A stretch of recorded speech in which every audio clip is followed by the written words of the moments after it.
tes cubaan suara 1 2 3. Bang. Kalau ada abang nak saya apa bagi tahu ya, nanti saya review apa yang saya ada lah. Untuk stok baru tak ada ya bang. Untuk kargo saiz biasa ni kita belum ada restock lagi lah.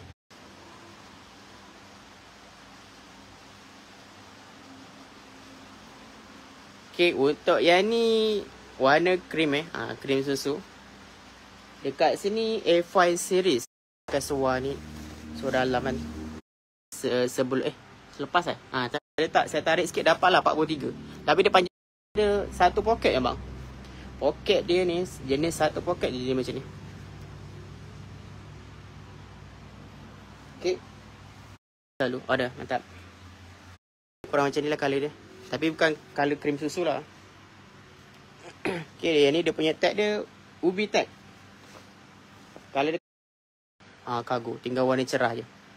Kalau 32 ada satu je lah.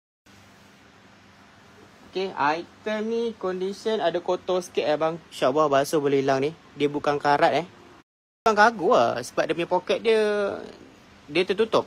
Maksudnya bukan tutup, dia dah kena jahit balik kot. Start sikit tau. Paras ni dia.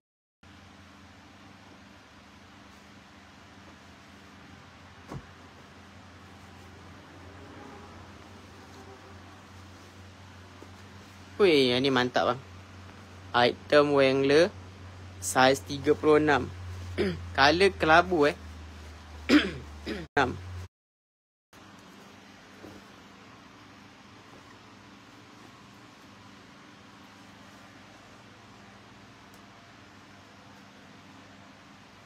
Okey. Untuk yang ni saya nak RM25 boleh tak bang? Kita nak poket dia ni jenis zipper bang. Poket dia ni jenis zipper. Nak letak barang apa-apa pun boleh safety sikit lah. Okay. Cargo ke, jean ke, select saya dah habis untuk saya biasa. Nanti insyaAllah ada rezeki kita cari lagi untuk select pula. Okay, 37. Itu je ada untuk setakat ni. Aduh, nak buang air besar pula. Okay, yang tu kita nak last kita review untuk saiz 38.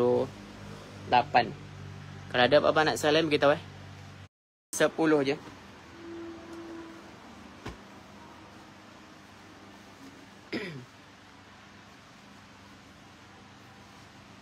Okay, cargo saiz 38.